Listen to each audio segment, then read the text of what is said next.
If you like my video, then like, share and subscribe my channel and press the bell icon to get more update of my channel and get more videos and get more inspired. Thank you. Hello, good morning everybody. Today I will discuss about the other things or the other ways to motivate, how to motivate others. The first one is keep giving feedback.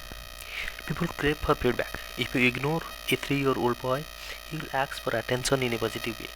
But if you ignore him continuously, he might shout, scream, or throw things. That is because negative feedback is better than having no feedback. This is also true for adults. In prison, the worst kind of punishment is solitary confinement. You should be left in a cell which has nothing in it, not even windows. Prisoners confined here will do anything. They will show good behavior just to escape that situations with no feedback. What happens with people locked up alone in a small dark room is they develop hallucination about their worst fears. This is their mind creating its own feedback. The absence of feedback can lead to insanity. Consider this example. A couple is greeting A couple is getting ready for an evening party. The wife asks, "How does this dress look on me?" The husband just replies, "It's fine, just fine." Come on. The wife says, "I knew I don't look good in it. I just can't find something else to wear." In this conversation, the husband told nothing about the dress, but the wife took it as a negative comment anyway. Feedback is important, especially in building a productive team. The managers who have unmotivated and low performing members are the ones who do not give feedback. Imagine that a team asks, "How are we doing?" And the manager answers, "Well, I don't know. I don't look at the reports. I think that we are doing good this month, but I don't know." Do you think the member will be motivated with this manager? People need feedback to improve. It should be timely. It should be well thought of. It should be encouraging. As a manager, you should keep track of the results and explain what they mean to your members. You should be like a coach or a parent who is always there to guide and inspire. The another point is get into get input from your people. A good leader continues to seek input from our team members. This practice is not only good for the whole company, it also motivates the employees. A good leader will ask these questions. How can we improve our customer service? What are your thoughts on this? If you ask the right questions to your team, you increase their motivations. Compare this to a medical manager who is asking questions like this: How you are doing? What's up? How is your department today? Are you maintaining? Hang in there, bro. I am just dropping by to check some stuff now. You guys are cool. Don't worry too much. I don't be too hard on you. You know the drill. The team of this manager has a low performance and he cannot figure out why. The truth is that the quality of the questions directly affects his performance as a manager. Great leader will ask very different questions. She will ask questions that lead to great ideas. For example, how can we make our buying experience different than the competition? How can we get our people to be like friends with others? How can the customers hang out with us more and buy more? How can we reward our people for remembering a customer's name? How do we get our people to be more involved in the success of our store? What are your thoughts about this? Asking good questions shows that you value the ideas of your team members. This motivates them to think, brainstorm, and collaborate. It shows that their voice is important in the company. Another point is accelerate change. As a manager, it is your job to keep your people cheered up and optimistic in the face of change. They need to be ready for it. But most managers do not see this as their job. They think they are problem solvers, firefighters, and babysitters. And so, what they have in their team are problems, fires, and crying babies. In the face of change, the weakness of your team would be fully revealed. That's why you need to prepare your people for it. There is what we call a change cycle that employees go through. It is predictable. These are the four stages and the reactions that people say. The first is objection. This can be good. The second is reduced consciousness. I really don't want to deal with this. The third is explorations. How can I make this change work for me? The fourth is buy-in. I have figured out how I can make this work for me and my team. Sometimes the first two third stages take a long time for the people to go through.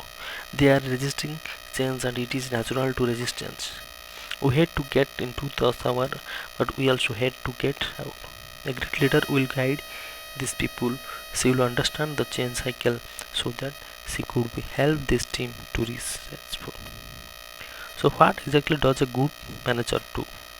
First, she would explain the change in the most enthusiastic and positive way. She will prepare and really inform him about the change so that she could be a spokesperson in favor of the change. The problem is that most managers do not do this. They even join the people in their resistance to change. They sympathize and talk about how much a hassle to the change is. Some managers even applies for the change. This should not happen. Internal change is meant to improve the effectiveness of the company. It strengthens the organizations. A good manager influences his team to look forward to change. The team should understand that the change is for the better and not for the worst. Another point to motivate others is know your owners and victims. There are two kinds of people in your team. These are owners and victims. The owners are the people who take responsibility for their happiness, and the victims are the people who always have unfortunate stories. Victims blame other people. They blame the situations victims are different to deal with. At one seminar, Steve Candler met a CEO named Marcos who is asking for advice. Marcos said, I have a lot of victims in my team. How can I make them see in their victim tendencies? Try something else. Steve answered. Get excited when they are not acting like victims. Point out their ownership actions. Acknowledge them when they are being responsible and productive. I have owners in my team too. How do I treat them differently? Asked Marcus. You don't need to techniques with the owners in your team. Just appropriate what they are doing. Steve explained, but with the victims you need a lot of patience. Listen to the feelings but do not let them continue the victim behavior. Show them the other point of view. Can't I just invite you to go to give my team a seminar on ownership? Marcus said. In the end, as a manager, you still need to guide them every day. There is no magic formula to turn victims into owners. Managers who are committed to have a team of responsible, motivated people will get it. But leaders who are not willing to work hard will fail. There are three things you can do to encourage ownership in your team. 1. Reward ownership when you see your people do it. 2. Be a owner yourself. And 3. Take responsibility for your team's performance and morale. Another point is tell the truth quickly. Great leaders share a common habit. They tell the truth quickly than other managers do. On training sessions, people would tell Steve Chandler about their limitations. You would listen to them and help them see that they have no limitations at all. But the people would still believe in these limitations and let it limit their potentials. One day, Steve was with a salesperson in a one-on-one coaching sessions. The salesman was talking about his limitations, and suddenly Steve just said, "You know what? You are just lying to me." "What?" the man said. "You are lying. Don't tell me there is nothing you can do, because there are many things you can do. So let us work on this truth. If we do, we can get faster to your success. Steve explained. The salesman was shocked. He just stared at Steve for a while. But Steve was tired of hearing people talk about their limitations when it is not true. Steve thought that the man would be mad. After all, he called him a liar, but instead the salesman smiled. He sat back on his chair and said, "You know what, Steve? You are right, really.